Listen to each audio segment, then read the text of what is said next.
Hello everyone, I'm Vandana and I welcome you all to my YouTube channel Pharma and Jobs in Dubai. Friends, how are you all? I hope आप सब लोग बहुत अच्छे होंगे, safe होंगे. There is a lot of corona going on in India, so stay in your home, don't go out, stay safe, do your official work from your home, ask your company to allow you to work from home and stay with your family at home, stay safe. Friends, आज का video है about how you can apply for the MOH license or Ministry of Health license. I have already uploaded earlier a video on DHA, that is Dubai Health Authority license, how you can apply for a Dubai Health Authority license.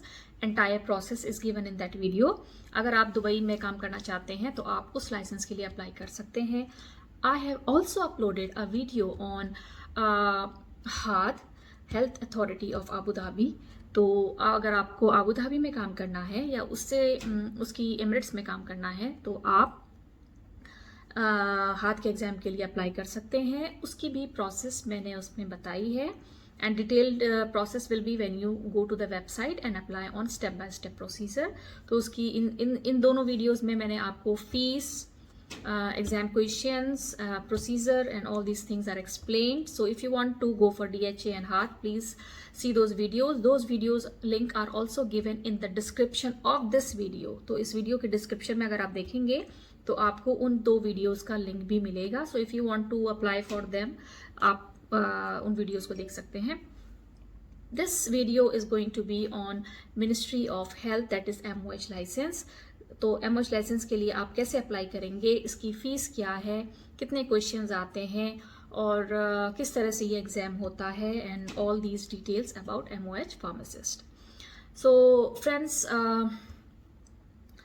We already know that for working in some emirates other than Abu Dhabi and Dubai you need ministry of health licence. Ministry of health licence के साथ आप Russell खेमा में काम कर सकते हैं, आप शारजा में काम कर सकते हैं, आप आजमान में काम कर सकते हैं, आप उमल क्यूएम के में काम कर सकते हैं, एज वेल एज आप दुबई में भी काम कर सकते हैं. There are some hospitals and some companies that offer job to the pharmacist who are having MOH licence. Okay, so आप दुबई में भी आपके पास कुछ सेक्टर्स में, नॉट सेक्टर, कुछ कंपनीज में और कुछ हॉस्पिटल्स में अपॉर्चुनिटी होती है to work as a pharmacist with your MOH licence. So इस वीडियो में आज हम डिटेल में डिस्कस करेंगे इन सारी चीज़ों के बारे में. तो वीडियो को आप लास्ट तक देखिए so that you understand everything. आपको क्या डॉक्यूमेंट्स अपलोड करने रहेंगे, आप किस तरह से उनको अपलोड कर सकते हैं and everything step by step. जो भी प्रोसीजर उनकी ऑफिशियल वेबसाइट पे मेंशन है वो मैं आज आपके साथ शेयर करने वाली हूँ to help you people to apply for MOH license exam. So उससे पहले अगर आपने मेरा चैनल अब सब्सक्राइब नहीं किया है so please subscribe to my channel. Please like the video.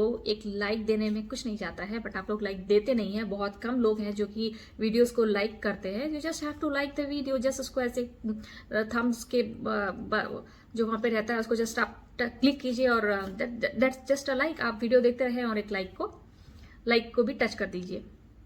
As well as subscribe to the video because to the channel because मैं मोस्टली फार्मास्यूटिकल सेक्टर के ऊपर वीडियो बनाती हूँ एज वेल एज और मेडिकल सेक्टर्स के भी मैंने कुछ इसमें शेयर किए हैं which are on demand. Like आपने अगर मुझसे कमेंट में पूछा है and I have some like कुछ लोगों के कमेंट अगर मेरे पास हैं then only I make videos on those like I have made on physiotherapy and all. So anyway, so this video is going to be on MOH. So now let's start. What is the fees and the questions, the time and all these things. So now let's start with the requirement for applying for MOH licensed pharmacist. This is not only for pharmacist. अगर आप doctor हैं तो भी आपके पास यही procedure होगा. अगर आप असिस्टेंट फार्मासिस्ट हैं, क्लिनिकल फार्मासिस्ट हैं, if you are a nurse then also you have to follow the same procedures. So this is not only for the pharmacist, this is for all the medical healthcare professionals. So friends, please see the description below for the important video links that you might find helpful for you. Now we talk about the MOH. So let's begin with the fees. So how much is the fees for you? So the application fees for Ministry of Health license for the pharmacist, this is particularly for the pharmacist.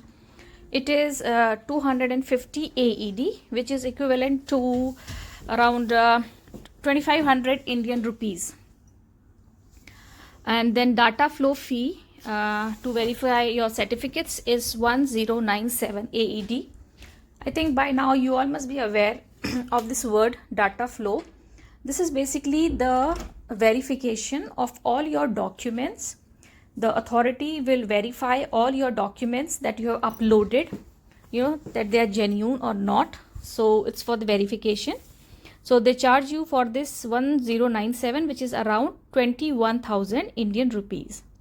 Then the prometric exam fees. So the exam fee, it is 500 AED, which is equal to around 10,000 Indian rupees. So this is about the fee structure.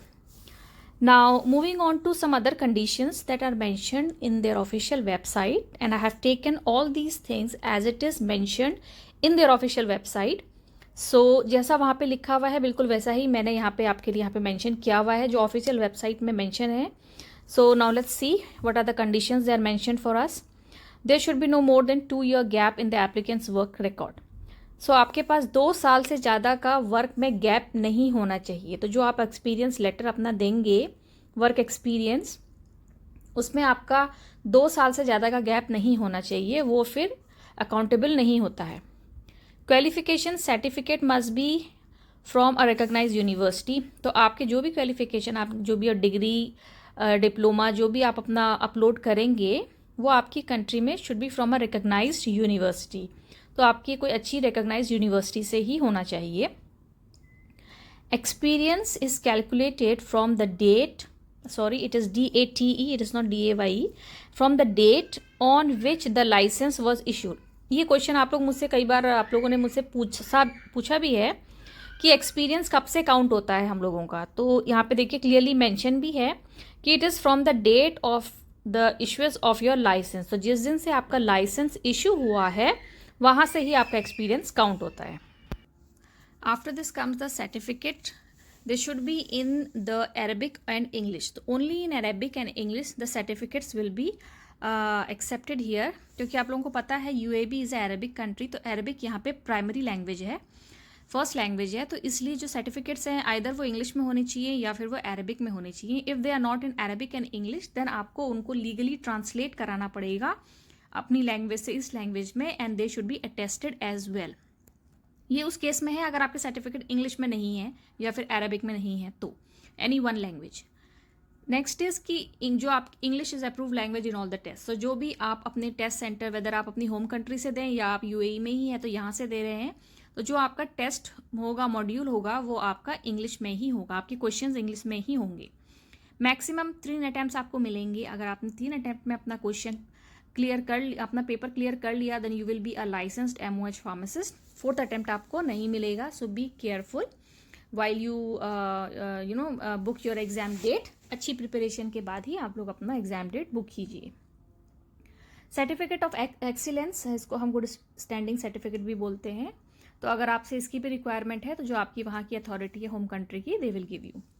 So after this now these all points, now comes the requirement of documents. तो आपको MOH में apply करने के लिए किन documents की ज़रूरत पड़ेगी. First is the educational qualification certificates. तो जो भी आपके डिप्लोमा, डिग्री, मास्टर्स, PhD जो भी आपके पास सर्टिफिकेट्स हैं वो. सेकेंड आपका एक्सपीरियंस सर्टिफिकेट, जो आपको पता है कि मिनिमम 2 years का होना चाहिए.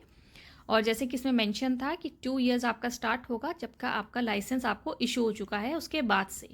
लाइसेंस इशू होने से पहले का experience will not be counted. Professional licence corresponding to the duration of work experience. So professional licence भी आपके पास आपके होम कंट्री का होना मैंडेटरी होता है. तो ये 3 रिक्वायरमेंट इस पेज में इन्होंने मेंशन की हुई हैं, जिसमें आपकी क्वालिफिकेशन सर्टिफिकेट, आपका एक्सपीरियंस लेटर मिनिमम 2 years, और थर्डली आपका जो प्रोफेशनल लाइसेंस आपके होम कंट्री का भी आपके पास होना चाहिए. Next is certificate of good professional conduct is issued entity same entity that issued the professional license. तो वही good standing certificate. ये वाला सर्टिफिकेट होना चाहिए जो आपने अभी पहले आपको मैंने बताया भी है। तो ये जो भी आपकी वहाँ की अथॉरिटी जिसने आपको लाइसेंस इशू किया है वही आपको ये लाइसेंस भी इशू करेंगे, ये सर्टिफिकेट भी इशू करेंगे। वैलिड पासपोर्ट आपके पास होना चाहिए। वैलिड पासपोर्ट का मतलब कि एक्सपायर्ड नहीं होना चाहिए, उसकी एक्सपायरी डेट आगे की होनी चाहिए।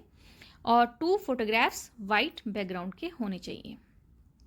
तो ये सारे डॉक्यूमेंट्स आप अपलोड करेंगे। अब आपने जो करना है, तो अब जो आपके रजिस्टर के प्रोसेस हैं, तो स्टेप 1 जब आप रजिस्टर करेंगे तो आपको ई सर्विसेज में, तो मिनिस्ट्री ऑफ हेल्थ की आप लोग ऑफिशियल वेबसाइट ओपन करेंगे गूगल में। उसके बाद उसकी ई सर्विसेज में जाके अपना यूज़र नेम और पासवर्ड वहाँ पे क्रिएट करेंगे, क्योंकि अभी आप उसमें नए हैं तो आपको यूज़र नेम और पासवर्ड उनके इसमें ई सर्विसेज में बनाना पड़ेगा। अगर आपने ये ऑलरेडी कर रखा है तो आपको बनाने की ज़रूरत नहीं है, बट अगर आप फर्स्ट टाइम है तो आपको ये बनाना पड़ेगा। Otherwise without making a user name and password आप आगे अपनी इंफॉर्मेशन उसमें अपलोड नहीं कर पाएंगे। And secondly, fill the required data and information, submit the assessment request through the electronic service and pay the fees. Secondly, आपको जो भी डाटा, जैसे आपने अपना login ID, user name, password बना दिया, इसके बाद ये आपका वेरीफाई होगा एंड देन आप उसके बाद आप अपना नेक्स्ट स्टेप करेंगे जिसमें कि आपको अपने रिक्वायर्ड डेटा एंड इन्फॉर्मेशन, मतलब आप अपने से रिगार्डिंग अपना पर्सनल नेम, ईमेल एड्रेस, अपने डॉक्यूमेंट्स जो भी मैंने अभी आपको बताई, ये सारी चीज़ें आपको अपलोड करनी होंगी। 1 बाय 1 वो आपसे पूछेगा और फीस पे करनी होगी, जो फीस हम ऑलरेडी डिस्कस कर चुके हैं। एंड देन थर्ड स्टेप में जो उसमें मेंशन है उनकी ऑफिशियल वेबसाइट में, वो ये है कि आपको upon receiving the data flow link applicant may pay the data flow फी। जब आपने इतना कर लिया है तो आपको डाटा फ्लो का लिंक आएगा, आपको एक ईमेल भी वो लोग सेंड करेंगे। यूजुअली वो लोग ईमेल भी सेंड करते हैं, ईमेल से भी कन्वर्सेशन रखते हैं। उसमें आपको डाटा फ्लो इनिशिएशन के लिए बोला जाएगा और आपसे फ़ी मांगी जाएगी। तो डाटा फ्लो की जैसे ही आप फ़ी अपनी वहाँ पे कर देंगे तो आपका डाटा फ्लो जो है इनिशिएट हो जाएगा। अच्छा, इसको आपको डाटा फ्लो होने में आपको थोड़ा टाइम लगता है और कई बार ये डाटा फ्लो आपका एकदम से भी हो जाता है MOH के केस में। आफ्टर दैट जो भी आपका डाटा फ्लो कंप्लीट हो गया है, इसके बाद आपका प्रोमेट्रिक एग्ज़ाम जो भी आपने अपने लिए बुक करना किया है, लाइक वो फार्मासिस्ट है या डॉक्टर्स के लिए है या नर्सेस के लिए है, तो जो भी आपका प्रोमेट्रिक आपने बुक किया है अपने सेंटर, जिस भी सेंटर पे, आपको फिर उसकी एसोसिएटेड फ़ीस पे करनी होगी। जो भी उसकी फ़ीस होगी वो आपके उसी में लिखी हुई मेंशन हो जाएगी, मैंने पीछे आपसे डिस्कस भी किया है। और वो वहाँ पे एज आप अप्लाई करते रहेंगे तो आपके न्यू पेजेस ओपन होते रहेंगे, तो उसमें आपको जो भी आपकी फ़ीस होगी वो मेंशन होगी। जब आप वो फ़ीस पे करेंगे तो आपका नेक्स्ट स्टेप ये लोग फिर इनिशिएट करेंगे। तो and then comes the last and the fifth step, and that is जब आपने एग्ज़ाम दे दिया है, आपका एग्ज़ाम क्लियर हो गया है, your assessment certificate. So MOH के केस में they give you the evaluation certificate. ये आपको इश्यू होगा after you have successfully passed your exam. That means आपने क्लियर कर लिया है अपना MOH का एग्ज़ाम। और इन केस अगर आप क्लियर नहीं कर पाए एग्ज़ाम को तो आप दोबारा से अप्लाई कर सकते हैं, जैसा कि हमने अभी पीछे देखा था कि यू गेट 3 अटेम्प्ट्स, 3 चांसेस आपको मिलते हैं MOH के एग्ज़ाम को क्लियर करने के। तो आप दोबारा से अप्लाई कर सकते हैं। वहाँ पे आपको डाटा फ्लो और बाकी की फ़ीस नहीं पे करनी पड़ेगी, सिर्फ आपको एग्ज़ाम फ़ीस दोबारा पे करनी पड़ेगी। So friends, this was about the MOH registration and other required information regarding the MOH registration process. So I hope ये वीडियो आप लोगों को हेल्पफुल लगा होगा और आपको इसमें समझ में आया होगा। आप लोग गूगल पे जाइए, वेबसाइट ओपन कीजिए MOH की, और वहाँ पे ई सर्विसेज में जाके अपना लॉगिन और यूज़र नेम और पासवर्ड बना लीजिए। इसके बाद आपके स्टेप्स इजी हो जाएंगे 1 बाय 1, फिर आप इजीली इसमें कर सकते हैं। So thanks for watching this video, stay tune for my next. अगर आपको कोई कन्फ्यूज़न लगता है तो आप लोग मुझे कमेंट सेक्शन में अपना जो भी कन्फ्यूज़न है वो मुझसे शेयर कर सकते हैं। I will try to clear your that confusion. जो भी आपको अगर कोई दिक्कत आ रही है अपलोड करने में या इसमें अपना करने में, वैसे ये बहुत ईजी होता है, इतना मुश्किल नहीं होता। So I think you all will be able to do it. So thanks for watching.